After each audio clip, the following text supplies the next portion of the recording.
We work with most major game companies in the world.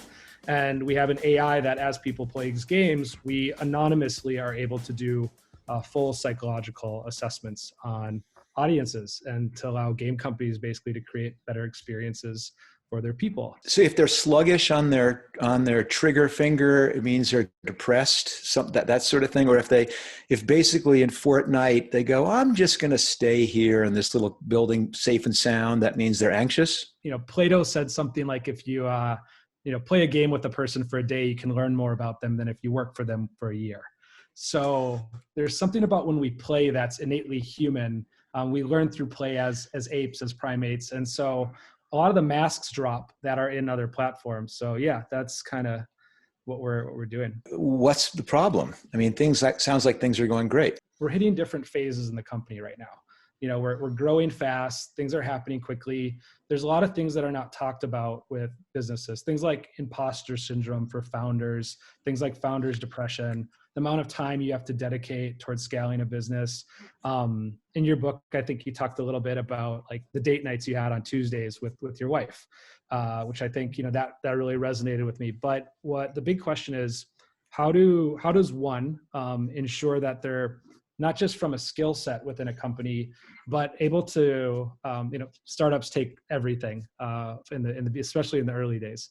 How do you scale yourself as a person with the company as it scales or goes into hypergrowth? For me, it certainly was an audience of one. I just knew that I had to figure it out for myself.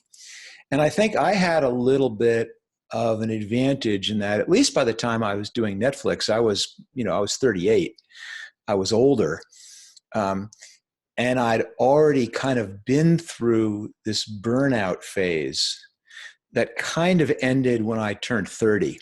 I don't know what would have happened if I had not had the burnout phase.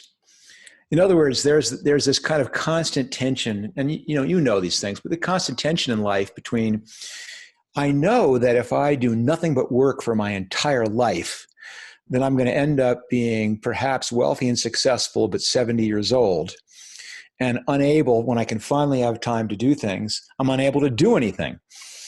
But on the other hand, you go, well, I have lots of friends who basically live in the back of their Sprinter van, working rafting companies in the summer and, doing ski patrol in the winter. And I'm not sure how scalable and repeatable that is as a model, especially when all of a sudden you want to begin having kids and settling down and having some sort of, so there's that, believe me, I feel that tension too. And I was lucky that I was able to get some of those things out of my system. I worked like a dog until I was 30, where I had almost no balance.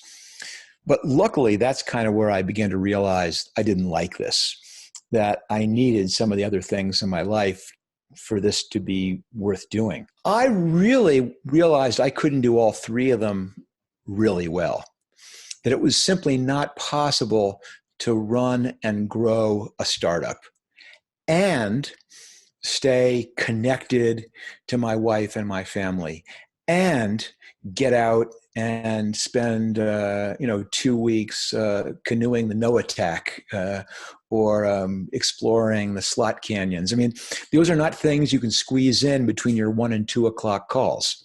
I mean, I realized it was possible to get up at 4:30 or 5 o'clock in the morning, drive in the dark over to Pleasure Point and get out and surf for an hour and a half and be out of the water and in the office by 7:30 or 8 o'clock. And the only big downside to that was all of a sudden when my sinus cavities decided to empty themselves of seawater right in the middle of a meeting at like 11:30.